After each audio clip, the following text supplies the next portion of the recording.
आप लोगों को बताया था, उसके अंदर उसका इंट्रोडक्शन दिया था जिसमें अपन ने physical quantity, non physical quantities, fundamental quantities क्या होती हैं इनके बारे में पढ़ा कि वो 7 तरह की होती हैं। फिर अपने ड्राइव क्वांटिटीज देखी। ड्राइव क्वांटिटीज तो कोई एंड ही नहीं होता क्योंकि बहुत सारी मैंने एक्सप्लेन करा उसके अंदर, फोर्स, वर्क, एनर्जी और ऐसे बहुत सारे इंटरमीडिएट्स जिनका मन एक तरह से बोला जाए तो इन्फिनाइट है अपने पास। तो अपन उनसे डायमेंशंस निकालने का जो तरीका था वो सीख रहे थे अपन लोग। कुछ डायमेंशन अपने लास्ट में देखी थी कि टॉर्क था जो एनर्जी से मैच कर गया, मीन्स डायमेंशन मैच कर जाती हैं और क्यों कर जाती है वो भी अपन ने एक्सप्लेन करा। अब उसी टॉपिक को अपन अभी आगे पढ़ रहे हैं और आगे के टॉपिक के अंदर अपन देखेंगे कि जो डायमेंशंस हैं जो अपन ने देखी थी, जो डायमेंशंस हैं उसका यूज कैसे क्या क्या चीजों में आता है, मीन्स कैसे अपन वन सिस्टम से अनदर सिस्टम में कन्वर्ट कर सकते हैं, अपन कोई फॉर्मूला ड्राइव कर सकते हैं और साथ ही अपन कोई भी फॉर्मूला चेक कर सकते हैं। तो ये सब इंपॉर्टेंट चीजें अपन आज के इस सेकंड जो इसका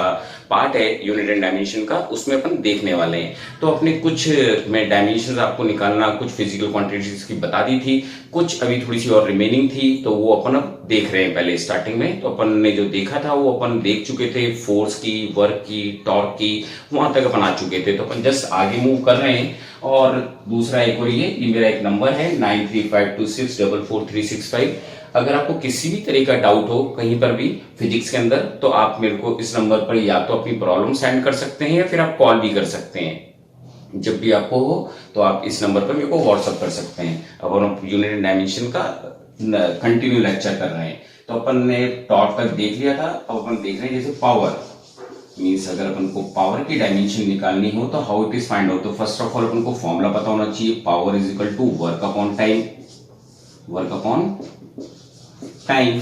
तो वर्क की डायमेंशन मैंने कहा था दो डायमेंशंस ऑलवेज रिमेंबर रखनी है, एक तो फोर्स की और एक वर्क की, मींस एनर्जी की। इसकी अपन को ऑलवेज रिमेंबर रखनी है। तो वर्क की होती है m1l2t-2 और टाइम की कितनी हो जाएगी मेरे पास t1, that is the dimension. तो इसको अगर हम ऊपर लेकर जाएंगे तो साइन चेंज हो जाएगा, l2t-2 -1 ऊपर ले जाने पर साइन चेंज हो जाता है।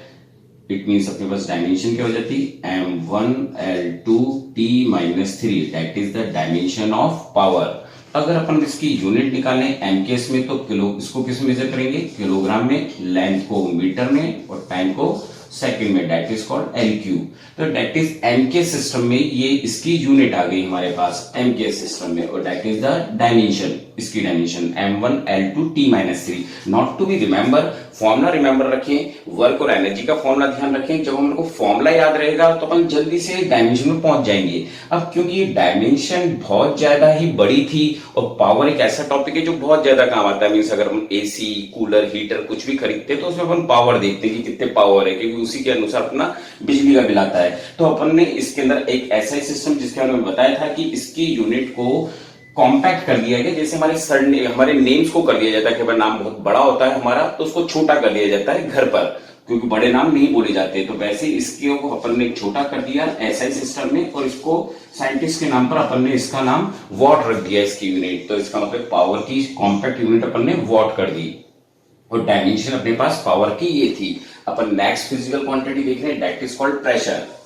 अब अगर हम प्रेशर की बात करें तो 10th अपने 8th क्लास से प्रेशर का कहीं ना कहीं फॉर्मूला आ रहा है, it is also represented by P. इसका फॉर्मूला होता है फोर्स अपॉन एरिया। अब फोर्स की डायमेंशन रिमेंबर रहनी चाहिए, जो क्या थी डायमेंशन, जो हमने पहले पार्ट में देखा था m1l1t-2, that is the dimension of force. और एरिया मीटर स्क्वायर होता है, मीन्स l2, क्योंकि अपन ये फंडामेंटल सिंबल से रिप्रेजेंट करते हैं। अब अगर इस पावर को ऊपर ले जाएंगे तो m1, इसमें से ये ऊपर जाकर साइन चेंज हो जाएगा t-2, तो dimension become m1l-1t-2, that is the dimension of pressure. पर आप याद रखें प्रेशर का फॉर्मूला क्या होगा। तो ये डायमेंशन हुई। अगर अपन इससे यूनिट निकालने की कोशिश करते हैं एमके सिस्टम में तो that is metre in kilogram, length in metre पर मीटर, चाहे अपन इसको इस तरह से ले सकते हैं पर मीटर पर सेकंड स्क्वायर, तो दैट इज द यूनिट। अब ये यूनिट है तो प्रेशर भी बहुत इंपॉर्टेंट टर्म थी, क्योंकि अपन जब जैसे अपने पानी है कोई ऊपर जाना होता है तो उसके लिए अपन प्रेशर अप्लाई करते हैं।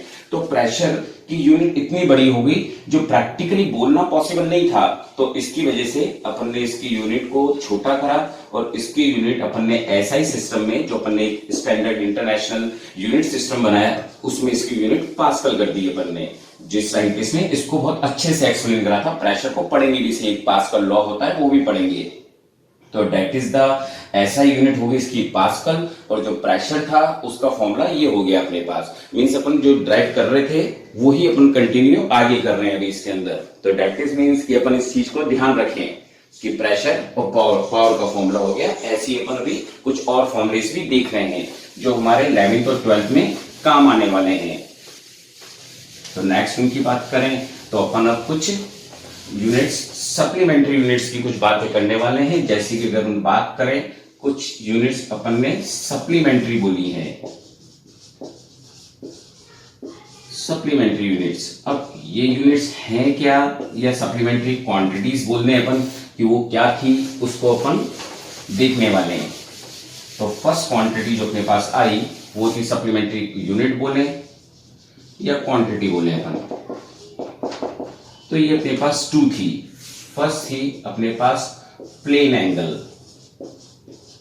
प्लेन एंगल माने जो अपन बचपन से नॉर्मल में जिसको अपन एंगल बोलते आ रहे हैं, एक्चुअली वो प्लेन एंगल था।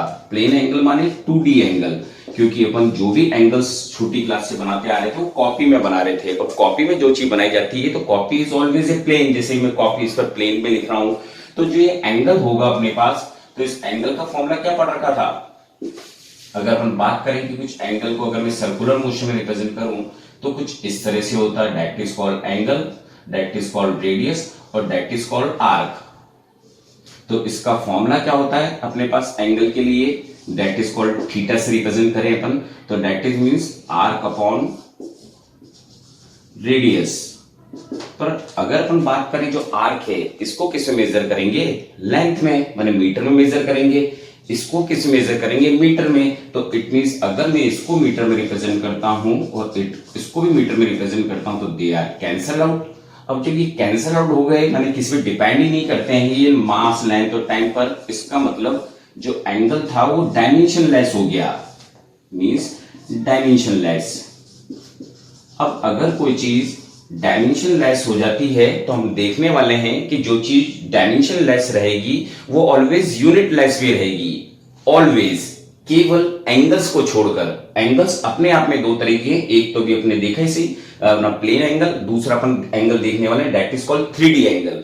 तो वो एंगल्स अपन देखने वाले हैं। तो हुआ क्या, बिना एंगल्स के हम कुछ काम कर ही नहीं सकते, क्योंकि एंगल्स, कोई भी चीज अपन को डिजाइन करनी हो, कोई भी शॉप या कोई हट बनानी हो, तो हमको कोई पर्टिकुलर एंगल पर ही हो, या कोई चीज थ्रो करनी हो तो हमको एक पर्टिकुलर एंगल पर थ्रो करनी होती है, तो वो डिस्टेंस कवर करती है।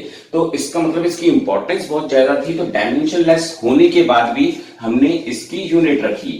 तो कुछ यूनिट्स जो अपने ज्यादातर इंडिया में चलती है दैट इज कॉल्ड डिग्री, हम डिग्री यूनिट यूज करते हैं। पर अगर अपन एसआई सिस्टम में बात करें तो एसआई सिस्टम में इसकी जो यूनिट ली जाती है दैट इज कॉल्ड रेडियन।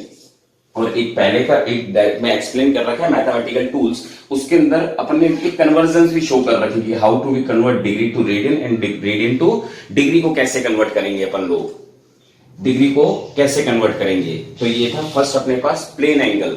तो ये अपने पास प्लेन एंगल माने that is supplementary quantity, means dimension less होते हुए भी हमने इसकी यूनिट्स रखी, means degree, radian, minute. Units तो अलग अलग होती हैं, मिनट्स भी यूनिट है एंगल्स की। वैसे अगर हम बात करें, second is also unit of angles, that is the units अपने पास भी। अब इसी तरह से अपने पास जो दूसरा टॉपिक इसके अंदर आता है that is called solid angle. Solid angle की बात करें तो जो सॉलिड एंगल होता है वो एक्चुअल में 3D एंगल कहलाता है हमारा, जिसका यूज एज ए आज के टाइम पर 11th या 12th में नहीं देखने को मिलता। केवल जो यूनिट अपन पर फिर भी कहीं ना कहीं अपन को लिखने के लिए एज ए थ्योरी के लिए जरूरी है, और कहीं ना कहीं देखने को मिल जाता है थोड़ा बहुत अपन को, पर यूज कॉलेजेस में ही आता है। तो 3D एंगल क्या था, 3D एंगल कुछ एक्चुअल में वो था जो 3D एंगल होते हैं। जैसे कि मैं वाटर मिलियन बनाता हूँ तो that is called water million. Water million के अंदर अगर आप लोगों ने वाटर मिलियन खाए हो तो आपको पता है कि जब अपन कभी इसको खाते हैं तो वो जो दुकानदार होता है वो कुछ ऐसे कट करके देता है अपन को, दैट इज मींस एक पीस की फॉर्म में निकाल कर देता है अपन को बाहर, दैट इज में वाटर मिलियन में से निकाल रहे हैं अपन। तो इसका फॉर्म, क्योंकि that is also angle, it means इसको भी डायमेंशन लेस रहना था, तो इसके अंदर भी ये तो थी रेडियस और ये एरिया काम में लिया गया। सॉलिड एंगल का नॉर्मली सिंबल अपन ओम जैसा ही दे देते हैं इसके अंदर। तो दैट इज मींस का जो फॉर्मूला हुआ वो हुआ एरिया अपॉन रेडियस का square, that is the formula for solid angle. ये फॉर्मूले यूज करेंगे। तो अगर मैं एरिया बोलूं तो area also measuring metre square and radius is also measuring radius square, या फिर मैं अगर डायमेंशन की फॉर्म में बताऊं तो एरिया की डायमेंशन क्या होगी L2 और रेडियस की क्या होगी L स्क्वायर, क्योंकि स्क्वायर आ रहा है, L स्क्वायर से L square cancel. It means कि इसके अंदर भी अगर बात करें तो ये भी डायमेंशन लेस रहा, पर क्योंकि इसकी भी बहुत ज्यादा इंपॉर्टेंस थी 3D में, इसलिए अपन ने इसकी यूनिट दे दी जिसका नाम अपन ने स्टेरेडियन रख दिया। तो that is the unit of steradian. तो ये अपनी प्लेन एंगल है और ये हमारा सॉलिड एंगल है जिसको अपन रिमेम्बर,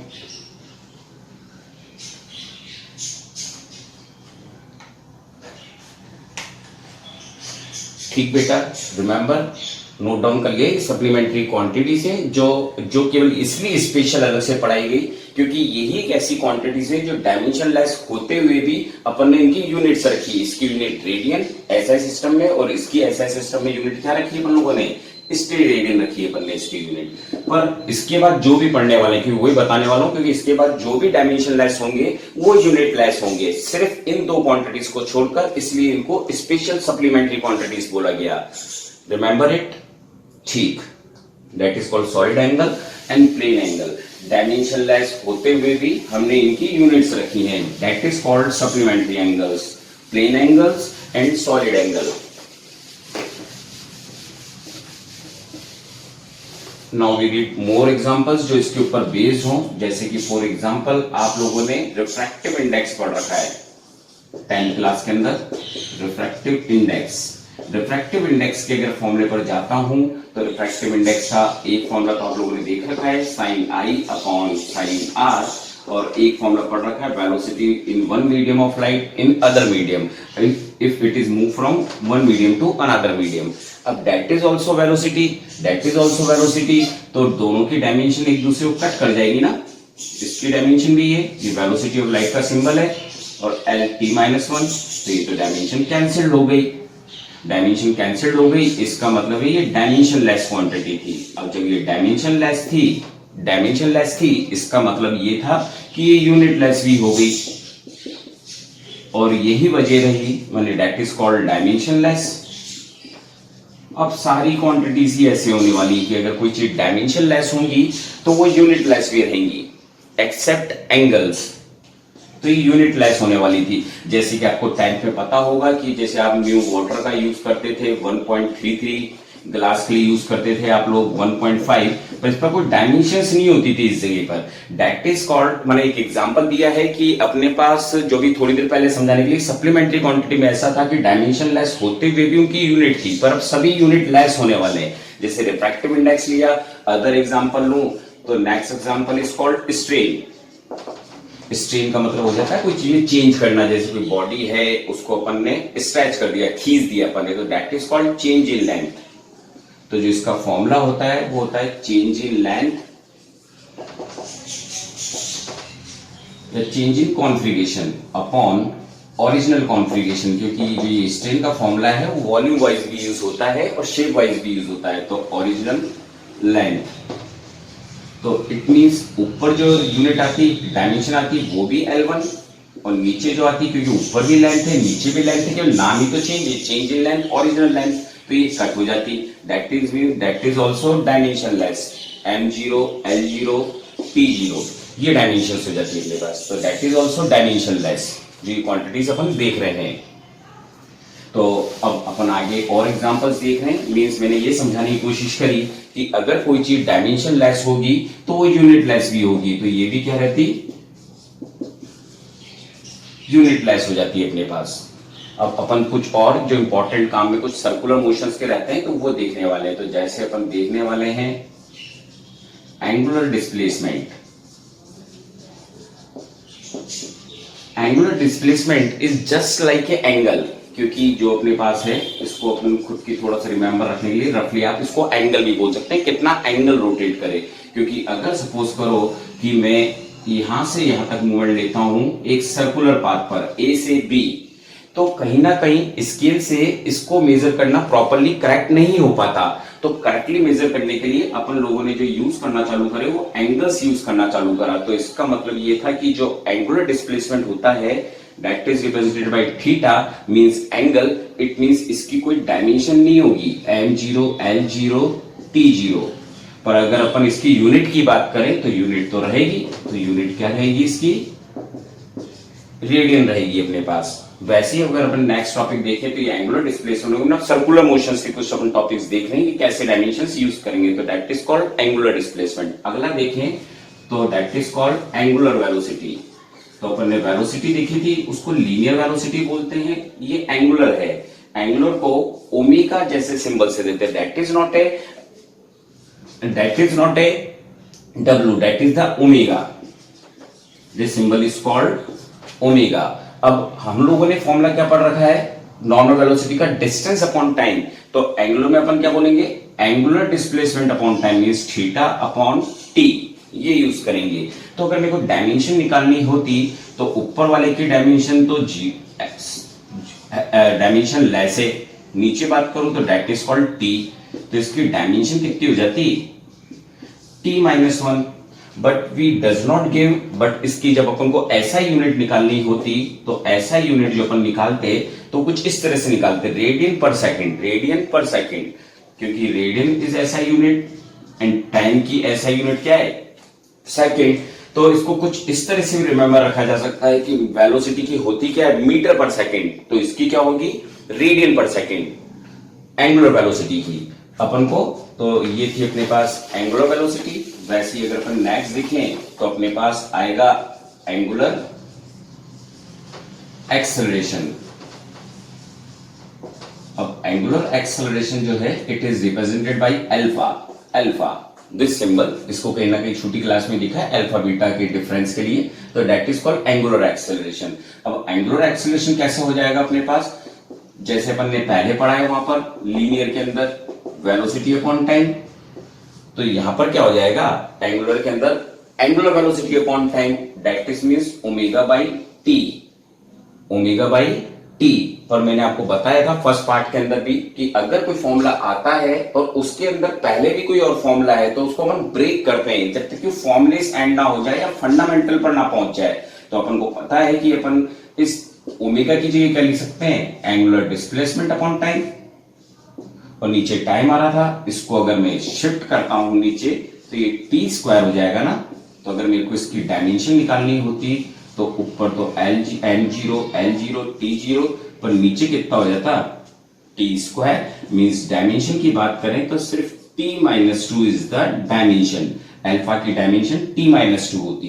पर अगर अपन बात करें इसकी एमकेएस में देनी होती तो सिर्फ ये देनी होती, पर that is not a usable. तो अगर अपन को यूनिट्स देनी होती तो वैसे भी एसआई में देते हैं मोस्टली अपन, तो एसआई में यूनिट क्या होती है इसकी, दैट इज कॉल्ड रेडियन, बिल्कुल बेसिक पर जाकर रेडियन, और इसकी कितनी देते, सेकंड स्क्वायर, तो that is the unit of angular acceleration. तो ये एंगुलर डिस्प्लेसमेंट था, ये angular displacement, angular velocity, angular acceleration हो गया अपने पास। तो वैसे जो ये टर्म्स हैं एक बार नोट डाउन कर लो आप लोग कि क्या क्या है अपने पास एंगुलर के पोर्शन के अंदर।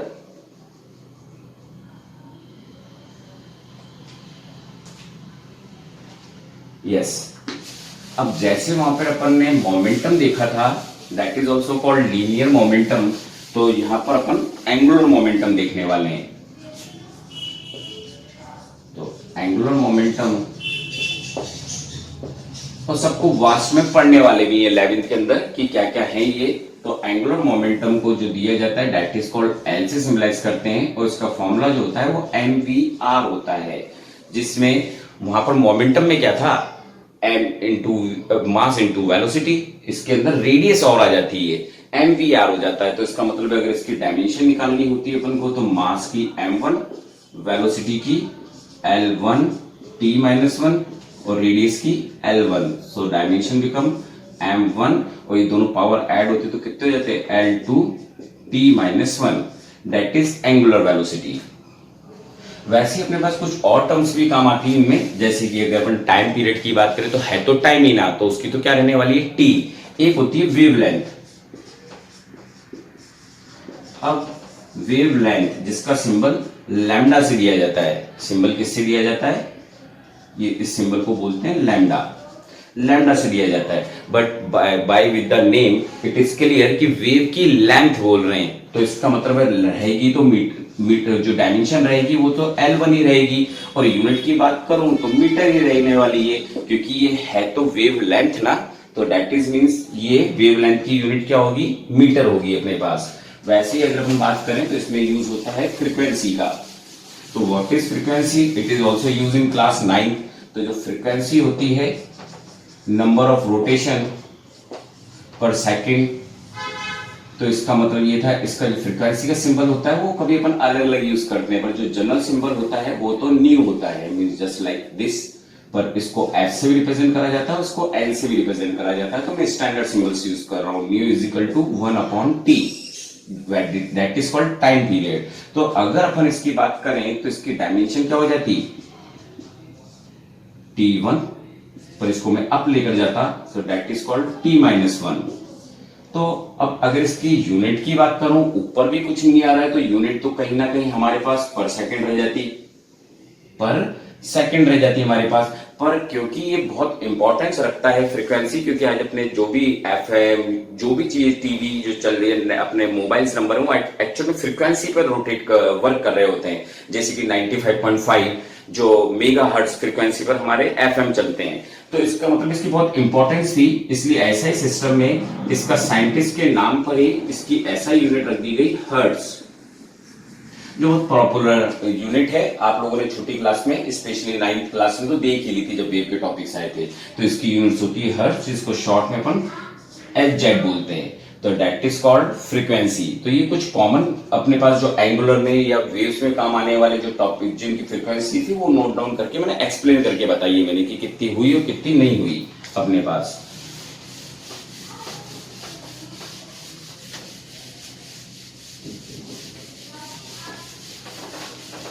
नाउ अपन अब कुछ और टॉपिक पर मूव करते हैं। कुछ अपन हीट के टॉपिक के ले रहे हैं कि किस तरह से, या गैस के मॉलिक्यूल्स की ले रहे हैं। तो अब थोड़ी सी अपन टिपिकल लेना चालू कर रहे हैं, जिसमें कि अपने पास अभी तक जो भी हम देख रहे थे या फर्स्ट पार्ट में देखी थी, सब में मास, लेंथ और टाइम ही कंटिन्यू आ रहे हैं, पर कैसे ज्यादा इंक्रीज होंगे वो अपन देख रहे हैं। तो एक होता है गैस कॉन्स्टेंट, जिसको R से रिप्रेजेंट करा जाता है, जो आइडियल गैस इक्वेशन है जो केमिस्ट्री में भी काम में आती है, that is called PV is equal to mu RT, या दैट इज कॉल्ड N बोल दूं तो इसके अंदर जो ये P है that is called pressure, V for volume, N for mole, R for gas constant और T फॉर टेम्परेचर है, टाइम नहीं है यहाँ पर। तो इसका मतलब है अगर मेरे को R को डिनोट करना होता तो PV अपॉन NT आ जाता। अब P की जगह क्या रखेंगे अपन लोग, दैट इज कॉल्ड प्रेशर। तो प्रेशर की डायमेंशन क्या होती है, M1 L-1 T-2। वॉल्यूम की जो डायमेंशन होती है that is called volume means metre cube, L3। और मोल की क्या पड़ी थी, जो अपन फंडामेंटल्स देख रहे थे, मोल को किससे सिम्बलाइज कर रहे थे, म्यू से, दैट इज कॉल्ड म्यू1। इसकी फंडामेंटल डायमेंशन। टाइम की क्या देखी थी, केल्विन, तो के आ जाता अपने पास। तो अगर मैं इस पूरे को नोट डाउन करता हूं तो ये कुछ इस तरह से आ रहा है, M1 L3 ये रहा, तो माइनस हुआ तो L2 T-2, के ऊपर गया तो K-1 μ-1, that is the dimension of gas constant. तो इसका मतलब है कि गैस कांस्टेंट के अंदर कितने फंडामेंटल्स आ गए, 5 फंडामेंटल्स यूज हो गए। रिमेंबर, इसका मतलब है कि जो 7 क्वांटिटीज है वो भी आ सकती हैं। तो इसका मतलब है केवल MLT नहीं होती, जो बाकी फंडामेंटल्स है वो भी आ सकते हैं, जैसे ये टेम्परेचर आ गया और ये मोल आ गया, that is called gas constant. वैसे अपने पास रहती है प्लांक कांस्टेंट के लिए। प्लांक कांस्टेंट को S से रिप्रेजेंट करा जाता है H, और इसका जो नॉर्मल फॉर्मूला दिया जाता है जो अपन को प्लांक साइंटिस्ट ने दिया, E is equal to h nu, where E is energy, h for Planck constant और nu for frequency। तो अगर अपन को h की फाइंड आउट करनी होती तो E by nu लेते। एनर्जी के तो डायमेंशन रिमेंबर करने के लिए बोला है ना, मींस फॉर्मुलेस ऑलवेज रिमेंबर रखने, जो आप क्लास 11th में आए हैं। तो सबसे पहले आपकी ड्यूटी ये बनती है कि फॉर्मुलेस रिमेंबर करें जो पढ़ा रहा हूं। तो इसका मतलब मैंने कहीं ना कहीं एनर्जी की जगह m1 L2 T-2 रख दिया होता, और फ्रीक्वेंसी की क्या देखी थी अपन ने 1/t मींस T-1। इसको अगर अपन अप ले जाएंगे तो m1 L2 और ये पावर ऊपर जाएगी तो ये प्लस हो जाएगा, तो इसका मतलब है यहां पर कितना हो जाएगा -1। That is the dimension of Planck constant की ये डायमेंशन हो जाती। तो इसका मतलब इसको नोट करें।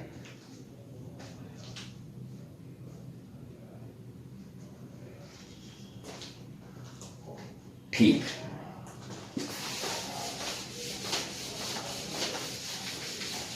वैसे अपन अब कुछ और जो इंपॉर्टेंट बची हैं कुछ रिमेंबर जो काम में आती हैं, जनरल में है तो बहुत सारी, पर जो सबसे ज्यादा काम आने वाली है उन्हीं को अपन रिवाइज कर रहे हैं। ऐसे ही होता है moment of inertia. Moment of inertia माने that is called MI, short में या रिप्रेजेंट करते हैं सिर्फ आई से। इसका फॉर्मूला होता है मास इनटू रेडियस का स्क्वायर। वैसे परपेंडिकुलर डिस्टेंस का स्क्वायर होता है, but in general MR square अगर उसको मैं डिस्क रिप्रेजेंट कर दूं तो इसका मतलब है इसकी डायमेंशन लेनी होती तो इसकी डायमेंशन आ जाती m1 और इसकी डायमेंशन रेडियस है, इसका मतलब है l square. That is the dimension of moment of inertia. और अगर यूनिट निकालनी होती तो इसकी ये यूनिट तो हो जाती केजी और ये हो जाता metre square. That is called unit, तो that is called moment of inertia. वैसे एक लिक्विड के ऊपर काम करती है वो है सरफेस टेंशन। सरफेस टेंशन जो लिक्विड के ऊपर आती है इसको नॉर्मली टी से या एस से रिप्रेजेंट कर दिया जाता है। तो इसका फॉर्मूला होता है force per unit length, force upon length. तो इसकी डायमेंशन क्या हो जाती, फोर्स की आपको रिमेंबर रखनी है ऑलवेज, तो m1 L1 T-2 और नीचे लेंथ की कितनी हो जाती है L1। तो इसको अगर मैं कैंसिल करता तो L से L तो कैंसिल हो जाता, तो m1 T-2 यही डायमेंशन हो जाती है सरफेस टेंशन की। तो ये सरफेस टेंशन हो गया, ये मोमेंट ऑफ इनर्शिया हो गया। अब ऐसे अपन कुछ हीट के देख रहे हैं, तो एक होती है स्पेसिफिक हीट, हो सकता है छोटी क्लास में आप लोगों ने देख ली हो स्पेसिफिक हीट, जिसको C से रिप्रेजेंट करते हैं। इसका जो फॉर्मूला यूज होता है that is called Q is equal to mc dt। That is called heat, heat है mass, specific heat and temperature difference. तो ये अपने पास स्पेसिफिक हीट के लिए फॉर्मूला है जो हीट के चैप्टर में आएगा। तो अगर मेरे को C निकालना था तो Q upon m del T या dt रिप्रेजेंट कर देते हैं, माने चेंज इन टेम्परेचर है। तो अगर मैं हीट पर, heat is also called energy, तो मैं हीट की जगह क्या लिख सकता हूं m1 L2 T-2, मास की जगह क्या जाएगा m1 और टेम्परेचर की जगह क्या जाएगा K, change in temperature. Kelvin में रिप्रेजेंट करते हैं अपन डायमेंशंस को, तो इसके अंदर देखते हैं तो m से m कैंसिल हो जाता, L2 T-2 K-1। That is the dimension of specific heat. वैसे ही कुछ और टॉपिक्स हैं अपने पास, तो स्पेसिफिक हीट हो गया, वैसी होती है लैटेंट हीट।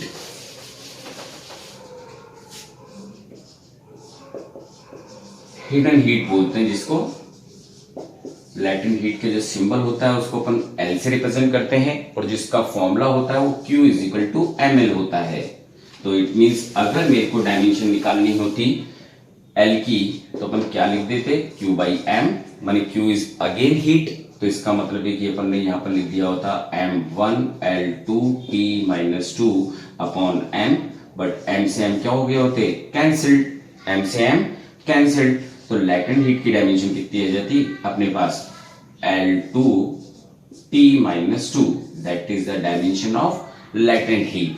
तो ये इसकी डायमेंशन हो जाती है। पर अगर अपन जो अपन थोड़ा आगे जाएंगे, अगर मेरे को SI यूनिट बनानी है तो SI में तो इस तरह से मीटर स्क्वायर पर केल्विन स्क्वायर इस तरह से, सॉरी इस, हाँ ठीक है, इस तरह से अपन यूनिट्स अच्छी नहीं लग सकती थी, इसलिए अपन ने SI सिस्टम में इनकी यूनिट्स लिखी। रॉन्ग नहीं है, अगर वो यूनिट भी लिखते हैं तो क्वेश्चंस में आती हैं, जो बच्चे कंफ्यूजन में हो जाते हैं क्या दे दी।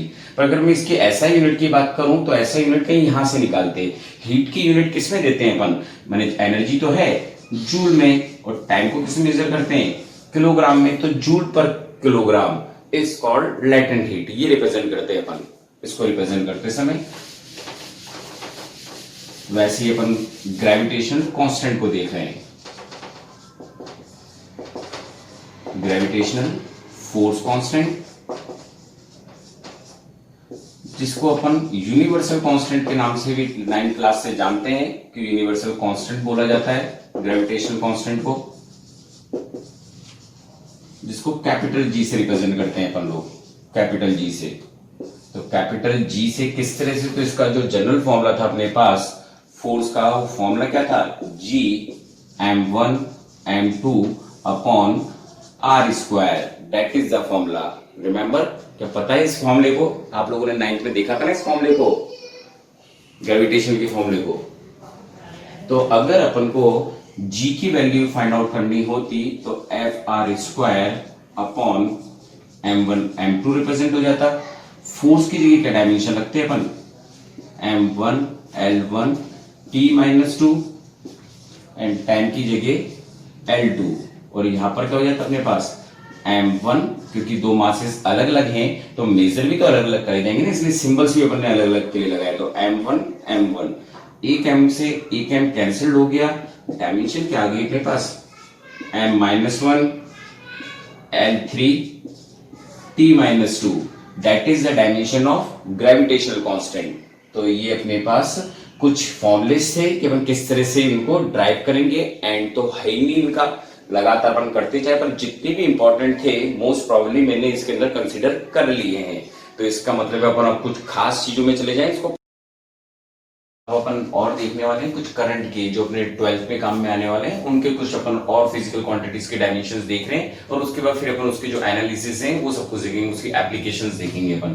तो अपन कुछ देखने के लिए अपन जैसे अपन बात करें कि अपन को अगर जरूरत पड़ती कि चार्ज की डायमेंशन बताएं, अब जैसे मैंने आपको पहले कहा था कि आप दो की रिमेंबर रखें, फोर्स की और एनर्जी की, ऑलवेज डायमेंशंस रिमेंबर रखें। वैसे क्लास 12th में अगर आप चार्ज की डायमेंशन और याद रख लेते हैं तो आप क्विकली किसी की भी डायमेंशन दे पाएंगे फटाफट, जैसे किसी ने पूछा नहीं कि अपन फटाफट उसको सॉल्व करके बता पाएंगे। तो चार्ज की डायमेंशन कैसे निकालेंगे, चार्ज का सिंबल अपन क्यू से देते हैं, और एक अपने टाइम पे फॉर्मूला दे रखा है करंट का फॉर्मूला, कि करंट होता है the rate of flow of charge is called current. तो इट मींस अगर मेरे को यहाँ पर चार्ज निकालना होता तो that is called IT, that is just a formula.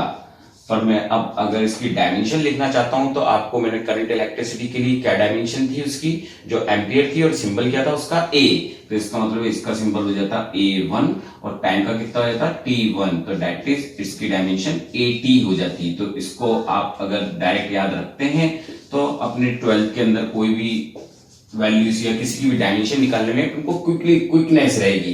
तो Q is equal to AT, that is the dimension of charge. जैसे अपन ने फोर्स और एनर्जी की याद रखी, वैसे इसकी याद रख लें अपन। अब इसके कैसे कैसे अपने लिए इजीली रहा कोई चीज करना, तो आपने एक वर्ड और देख रखा है पोटेंशियल। तो अगर अपन से पोटेंशियल के लिए पूछा जाता कि पोटेंशियल की डायमेंशन क्या होगी, तो अपन पोटेंशियल की डायमेंशन क्या बोल सकते थे, पोटेंशियल का जो जनरल फॉर्मूला होता है work done to carry the charge from one point to another point, तो that is called work done upon charge, that is the formula for potential. तो वर्क की डेफिनेशन तो अपन को पता है ना, वर्क मींस एनर्जी की जो डायमेंशन होती है, तो what is the dimension m1 L2 T-2, और चार्ज की कितनी हो जाती AT, सो डायमेंशन कितनी हो जाती है मेरे पास इसके अंदर m1 L2, इसको ऊपर ले जाते T-3 a की power -1, where a is represent current को रिप्रेजेंट कर रहा है। तो ये थी पोटेंशियल की। अब इसका फायदा क्या हुआ कि सपोज करो अपन को रेजिस्टेंस की निकालनी होती, तो एक रेजिस्टेंस का फॉर्मूला अपन ने ओम्स लॉ से देख रखा है, V/I, मींस एक बार आप लोगों ने 10th पे जस्ट अभी पढ़कर आए जहां पर आपने देख रखा था V/I। तो V की डायमेंशन अभी तो अपन ने निकाली है, V की डायमेंशन कितनी थी m1 L2 T-3 a-1, और करंट की वापस से क्या हो जाती है इसकी डायमेंशन A1, तो इसको ऊपर ले जाते तो इसकी डायमेंशन कितनी हो जाती m1 L2 T-3, और ये पावर ऊपर जाती है तो साइन चेंज होता, माइनस का 1 और माइनस का 1 मिलके माइनस का 2 हो जाता। तो that is called current electricity dimension, जो अपने 12th में काम आने वाली है। अब जैसे अगर इसकी बात करें अपन चार्ज की, तो अगर मैं इससे यूनिट निकालता हूं तो डायमेंशन आएगी एम्पियर इंटू सेकेंड, बट ऐसा ही में अपन इसकी यूनिट क्या बोल देते हैं, कूलम, ऐसा ही यूनिट। वैसे चार्ज की भी, चार्ज पोटेंशियल रेजिस्टेंस ये बहुत ज्यादा काम आ रहे थे अपने आज के टाइम पर, तो बहुत ज्यादा ही काम में आती है ये सब चीजें, वोल्टेज भी बोलते हैं इसको। तो इसकी अगर इससे यूनिट निकालना चाहता तो ये यूनिट तो कितनी बड़ी हो जाती, पर सेकेंड, पर एम्पियर, तो ये तो बहुत बड़ी यूनिट होगी ना, पर उसकी जगह अपन ने क्या बोलना चालू किया था, इसको वोल्ट से रिप्रेजेंट करते हैं ना, एसआई यूनिट को इसको रिप्रेजेंट करते समय अपन। वैसे ही इसकी बात करें तो देखें इसकी यूनिट तो बहुत बड़ी हो जाती है ना, तो उसकी यूनिट को सिंपली अपन ने एसआई सिस्टम में क्या बोल दिया है, ओम्स। तो दैट इज द नॉर्मल जितनी भी डायमेंशन थी वो मेरे फर्स्ट पार्ट के अंदर और इस पार्ट के अंदर समझा दिए, जो 11th और 12th में बहुत ज्यादा काम आती है। इस करंट वाले जो अपने टॉपिक सामने आने वाले हैं वो ये वाली चीज रहती है अपने पास। वैसे ही अगर अपन को एक मैग्नेटिक फील्ड और होती है इसके अंदर, मैग्नेटिक फील्ड जिसके फॉर्मूले को भी अपन कैसे निकाल पाते, तो मैग्नेटिक फील्ड का फॉर्मूला आएगा तो 12th के काम में, पर कुछ अगर अपन को अभी से एक बार देख लें तो मैग्नेटिक फोर्स की बात करें अपन, मैग्नेटिक फील्ड, तो अगर मैं मैग्नेटिक फील्ड की बात करूं तो मैग्नेटिक फील्ड का फॉर्मूला हो जाता है अपने पास, जो जनरल फॉर्मूला काम में लेते हैं वो लेते हैं बिल, माने बी फॉर मैग्नेटिक फील्ड, क्योंकि मैग्नेटिक फील्ड को बी से रिप्रेजेंट करा जाता है, that is a force, that is magnetic field, I for current, L for length. तो अगर मेरे को बी की डायमेंशन निकालनी होती तो एफ, आई और एल, बस अपन को इनकी वैल्यूज रखनी थी, फोर्स की m1, l1, t-2 और करंट की जगह रख देते a और लेंथ की जगह भी l1, l1 से l1 कैंसिल हो जाता, डायमेंशन हो जाती m1 t-2 a-1, that is the dimension of magnetic field. But that is also very important part magnet अपने लिए प्रैक्टिकल लाइफ के अंदर, तो इसकी भी अपन ने ऐसा unit the Tesla, Tesla is the SI unit. तो ये मैग्नेटिक फील्ड थी। वैसे ही एक टॉपिक और होता है, इसके बाद बस फिर अपन एप्लीकेशंस में जाने वाले हैं डायमेंशन के। तो एक electric field, electric field is given by E is equal to F by Q, electric field represented by E। तो फोर्स की डायमेंशन अपन को रिमेंबर है m1, l1, t-2 and charge की क्या रिमेंबर करवाई थी, 80 करी थी ना अपन लोगों ने, तो इसको AP इसकी डायमेंशन रख दी।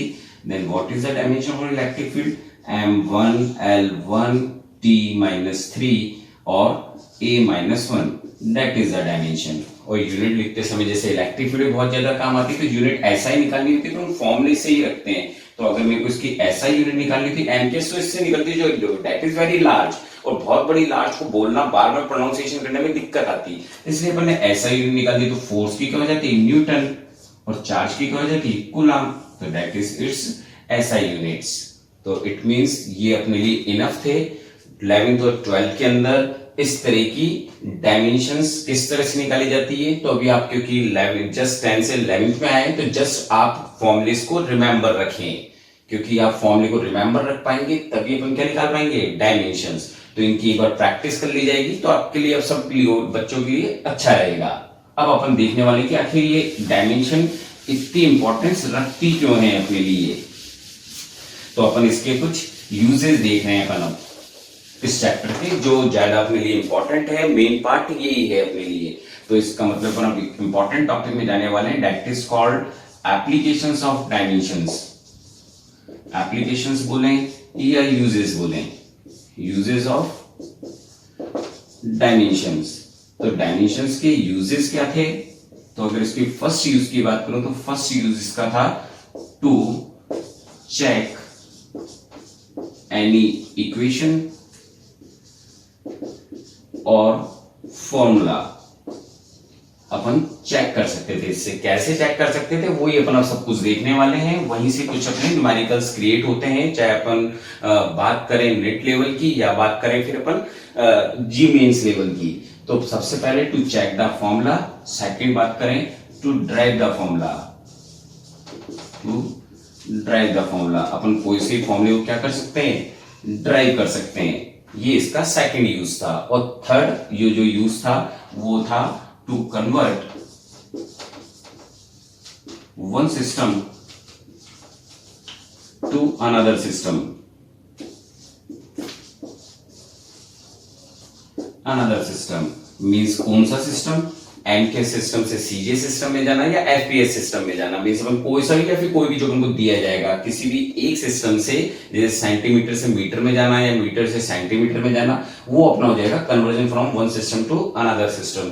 तो ये मेनली इसके 3 यूजेस थे और ये किस तरह से वर्क कर रहे थे। और सबसे ज्यादा अगर इंपॉर्टेंट बोला जाए जो अपने लिए एज ए प्रैक्टिकली भी बहुत ज्यादा इंपॉर्टेंस रखता है, क्योंकि अगर पहली बार में कोई फॉर्मूला चेक करना हो तो अपन जो फॉर्मूला या कोई फॉर्मूला बनाना हो तो अपन डायमेंशंस का यूज करते हैं। चेक करना हो कि कोई फॉर्मूला रॉन्ग है कि सही है तो भी अपन जो यूज करते हैं वो डायमेंशन मेथड का यूज करते हैं। अब वो कैसे करते हैं वही अपन अब देखने वाले हैं।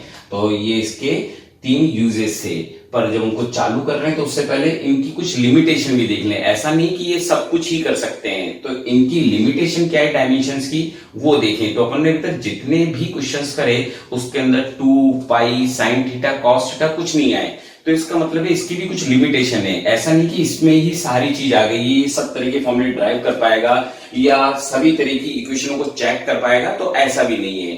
क्योंकि उनको फिर चेक करने के लिए कुछ मैथमेटिकल्स रूल्स हैं जिनसे उनको चेक करा जाता है, जिसको डिफरेंशिएबिलिटी बोलते हैं, कंटिन्यूटी बोलते हैं, लिमिट बोलते हैं, उनसे चेक करे जाते हैं।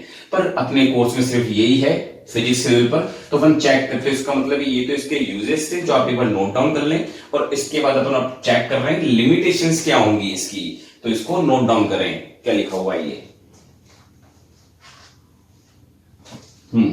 तो अपन अब देखने वाले हैं, इनको मैं रफ कर रहा हूं।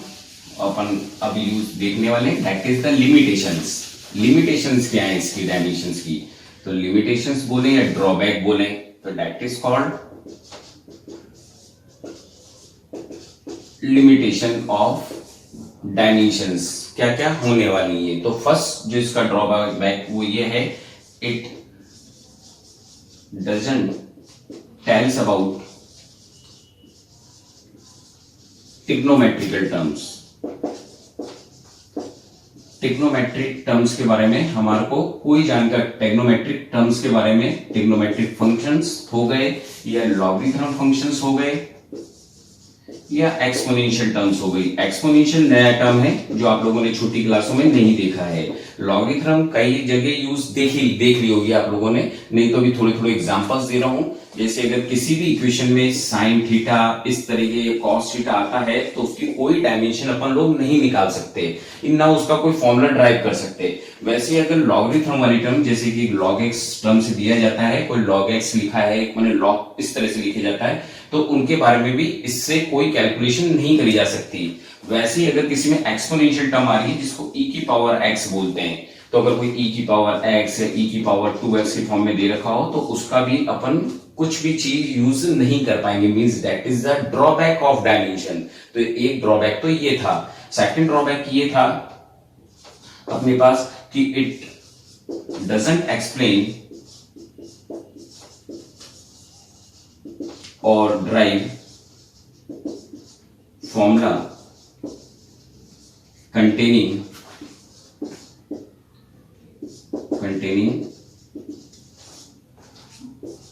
more than one term। अगर एक टर्म से ज्यादा टर्म किसी फॉर्मूले में आ गई, क्योंकि मैंने उसका सेकंड यूज लिखाया था, मैंने जो लिखा था और अपन समझेंगे भी उस बात को कि अगर एक से ज्यादा टर्म हुई तो अपन फॉर्मूला उस तरह का फॉर्मूला या इक्वेशन को ड्राइव नहीं कर पाएंगे। तो इसका मतलब ये इसका सेकंड ड्रॉबैक था। थर्ड ड्रॉबैक की बात करें जिसको अपन इसी में लिख देते हैं, इट डज नॉट मींस, इसको नोट डाउन कर लें पहले कि 2 ड्रॉबैक्स तो ये हैं अपने पास। एक ये कि ये लॉगरिथम, ट्रिग्नोमेट्रिकल टर्म, इनके बारे में कोई जानकारी नहीं देता है। और एक थोड़ा सा हिंट यहीं पर दे रहा हूं, चाहे ये ट्रिग्नोमेट्रिकल टर्म हो तो ये भी टोटल अपने आप में कांस्टेंट है। कैसे, जैसे कि अगर आप लोगों ने देखा होगा मैं थीटा की जगह अगर साइन थीटा लिख दूं, साइन 30 लिख दूं, तो आप जानते हैं साइन 30 का होगा क्या, साइन 30 मींस हाफ, और half is just a constant. तो ये कांस्टेंट के बारे में भी कोई डिटेल नहीं बताता अपन को। तो इसका मतलब है ये जो टर्म्स हैं ये अपने आप में कांस्टेंट है, क्योंकि आपने ट्रिग्नोमेट्रिकल एक पूरा चार्ट पढ़ा था, उसके अंदर 0 जैसे साइन थीटा की वैल्यू 0, हाफ 1/√2, √3/2 और 1 आ रही थी, पर उनके ऊपर कोई यूनिट नहीं थी। इसका मतलब है ये अपने आप में ही कांस्टेंट्स हैं, चाहे मैं इनको ट्रिग्नोमेट्रिकल फंक्शन बोल रहा हूं, वैसे लॉगरिथम किस काम में आती है, जो अपने मैंने जो इससे पहले बना रखा है उसमें से एक्सप्लेन कर रखा है। लॉगरिथम एक्चुअली में कैलकुलेशन के काम आती है। अब कैलकुलेशन क्या होती है, प्रैक्टिकल है, 2 into 3 6 जा 2 3 जा 6, तो ये भी तो कांस्टेंट्स है, जस्ट ए काउंटिंग के आगे कोई यूनिट थोड़ी लिखी होती है 1 2 3 के आगे, तो that is also constant.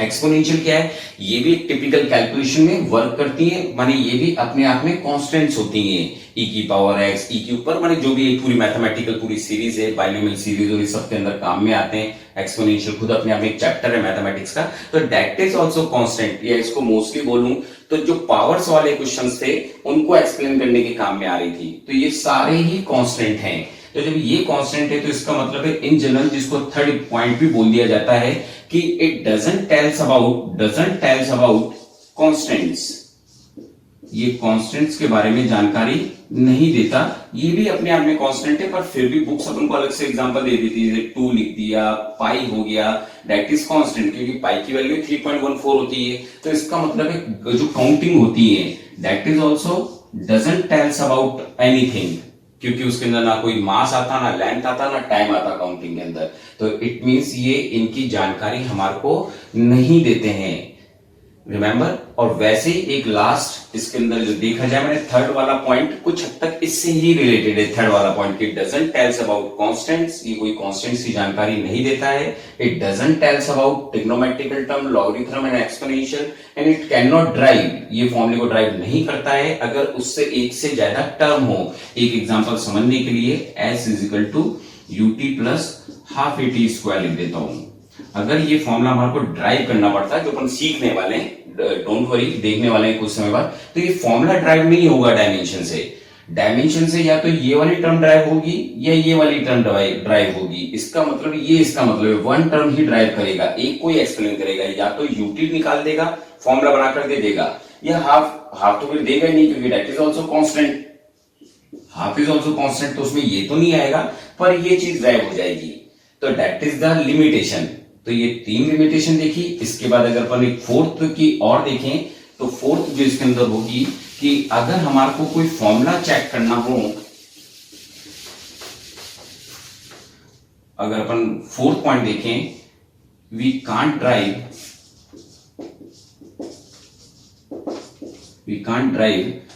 Formula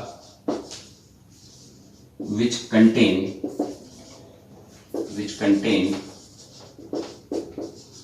more than 3 terms,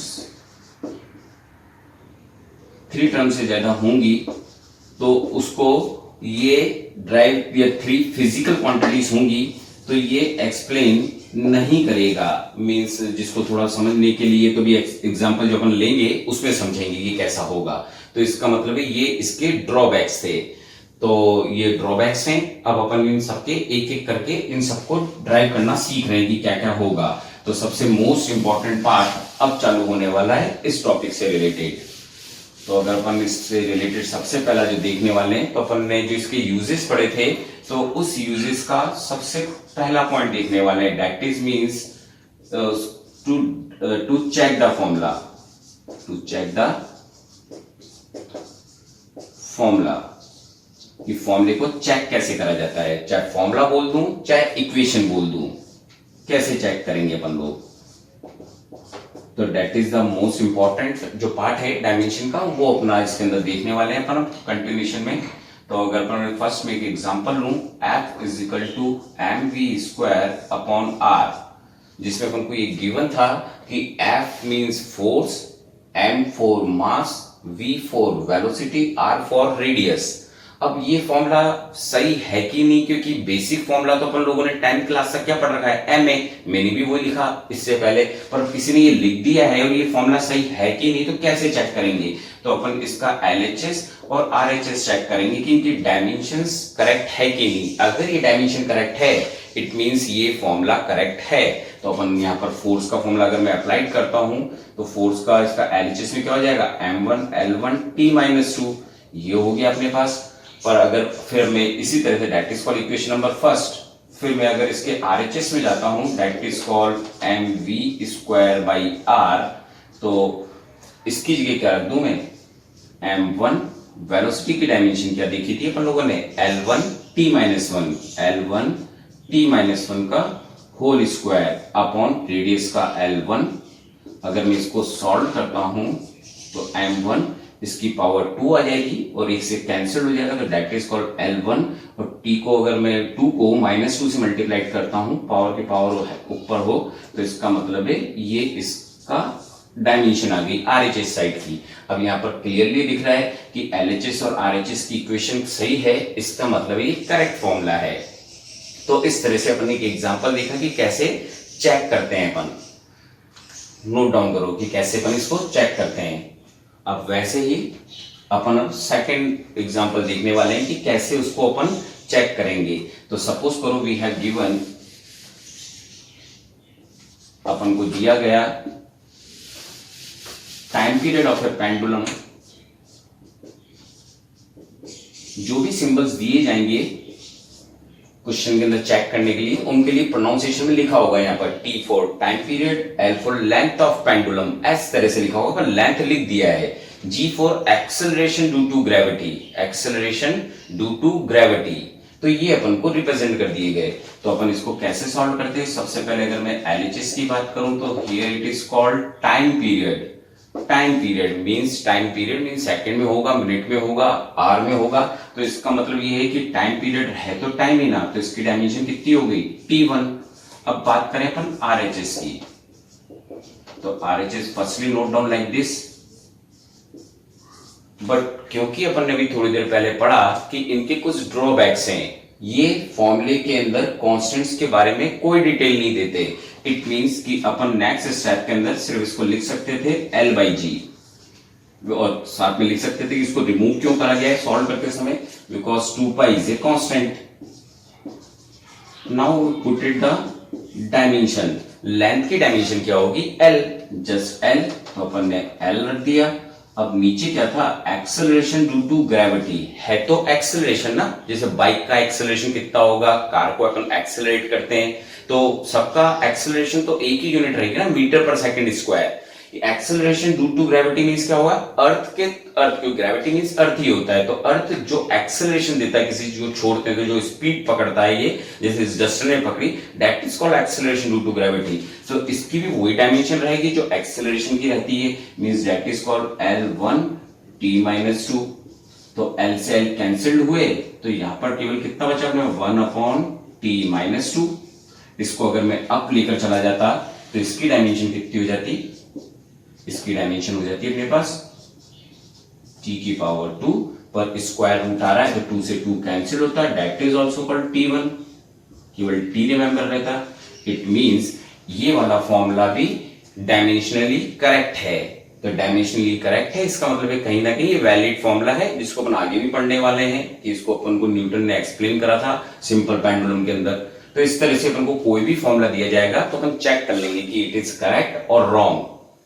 तो that is the first use of dimension, how to check the formulas या इक्वेशन। अब बात करें, दो तो देख लिए, अब बात करें अपन को अगर इक्वेशन दे दी जाती तो क्या होता, तो इक्वेशन को भी जरा अपन चेक कर लें। एक नोट डाउन कर लिया, इसको नोट डाउन कर लो इसको। अपन इक्वेशन ले रहे हैं न्यूटन की, एक जो मैंने इससे पहले थोड़ी देर पहले ही यूज करी थी, उस इक्वेशन को अपन देखते हैं किस तरह से सॉल्व करेंगे। अगर कोई चीज इक्वेशन की फॉर्म में आ जाए और अपन से बोला जाए चेक कीजिए, तो इसका मतलब अपन थर्ड एग्जांपल देख रहे हैं। तो अगर सपोज करो अपन को दिया गया s = ut + ½ at², और क्योंकि अभी आप सभी बच्चे 11th में जस्ट आए हैं तो ये इक्वेशन वैसे आपकी 9th में देखी हुई है, पर तब भी वो हर टर्म का मतलब लिखेंगे। What is by this symbols? s for displacement, u for initial velocity, t for time, it is just a half, a for acceleration and t for time. ये सब लिखा होगा नीचे और फिर बोला गया होगा to check the formula it is right और रॉन्ग। तो इसका मतलब अगर मैं इसको सॉल्व करने, क्योंकि इसमें एक टर्म्स ना होकर इधर उधर आ रही है, तो कुछ इक्वेशन को जल्दी सॉल्व करने के लिए कुछ पैटर्न तरीका बता देता हूं यहाँ पर। तो सबसे पहले अपन इसको सॉल्व करने के लिए क्या कर सकते थे, जो कॉन्स्टेंट्स थे उसको रिमूव कर लेते अपन। तो इसको मैं रिमूव कर देता हूं क्योंकि it is just a constant. अब जरा देख लें, इस सब जगह ये चीज वैलिड होती नहीं होती, एक ही तरह की चीज सब में आनी चाहिए। यहां पर बात करूं displacement means just a length L1, initial velocity, तो final velocity, initial velocity, car की वेलोसिटी, बस की वेलोसिटी पर ये रहेगी तो यूनिट और डायमेंशन वही, क्योंकि वो वेलोसिटी है। तो इसकी डायमेंशन कितनी हो जाती है L1 t-1 और t की कितनी हो जाती T1। इसका मतलब है अगर मैं इस ब्लॉक को सॉल्व करता हूं तो डायमेंशन रखी, वैसे इधर भी डायमेंशन रख देता हूं। एक्सेलरेशन मींस एक्सेलरेशन जो अपन ने नॉर्मल देखा है L1 t-2 और टाइम का t², ये डायमेंशन हो जाती। अब अगर मैं इसको सॉल्व करना चालू करता हूं, ईच टर्म को सॉल्व कर रहा हूं इधर की, तो आप देखें इधर t-1 है, इधर 1 है, ऐड होकर 0 हो जाएंगे। तो यहां पर भी क्या बचेगा L1, और यहां पर भी बात करें तो that is called -2, that is called 2, then again power is 0। तो इधर भी हमारे पास केवल कितना बचता L1। ईच टर्म के अंदर जो डायमेंशन आ रही है वो कैसी आ रही है, सेम आ रही है डायमेंशन। तो it means it is A correct formula, dimensionally correct formula. Constant के बारे में डिटेल नहीं दे रहा है कि क्या आएगा, पर डायमेंशनली करेक्ट हो गया कि हर टर्म ऐसी ही होगी। इस बात को समझने के लिए एक लॉ भी दिया जाता है, पर उससे पहले मैं वो लॉ लिखूं इसके अंदर समझाने के लिए कुछ एक चीज और टर्न कर रहा हूं मैं। चलो, तो वो उस चीज को थोड़ा सा एक्सप्लेन किस तरह से कर रहा हूं उसको आप थोड़ा समझें। मैं इसके अंदर जो समझाने वाला हूं that is called principle of homogeneity देख रहे हैं अपन। तो उससे पहले मैं एग्जांपल के थ्रू पूछना चाह रहा हूं कि क्या होगा, सपोज करो कि आप लोगों से मैं बोलूं कि 2 रुपीस के अंदर 3 किलोमीटर ऐड करे जाएं, तो what is the answer.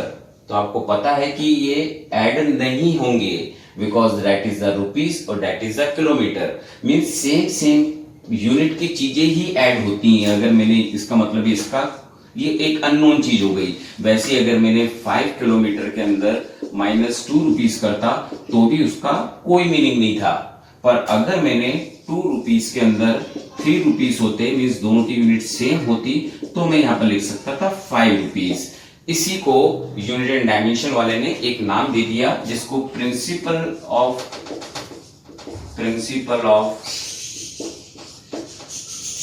Homogeneity बोलते हैं, जिसका मतलब होता है कि जो ईच टर्म जो एडिशन होगा वो भी सेम तरह के टर्म का होगा, और जो सब्ट्रैक्शन होगा वो भी सेम नेचर यूनिट या डायमेंशन वालों का ही केवल एडिशन और सब्ट्रैक्शन होगा। मींस A प्लस B बोलूं तो इन दोनों की यूनिट्स कैसी होनी चाहिए, सेम सेम लाइक दिस, तो ही आप ऐड कर सकते हो।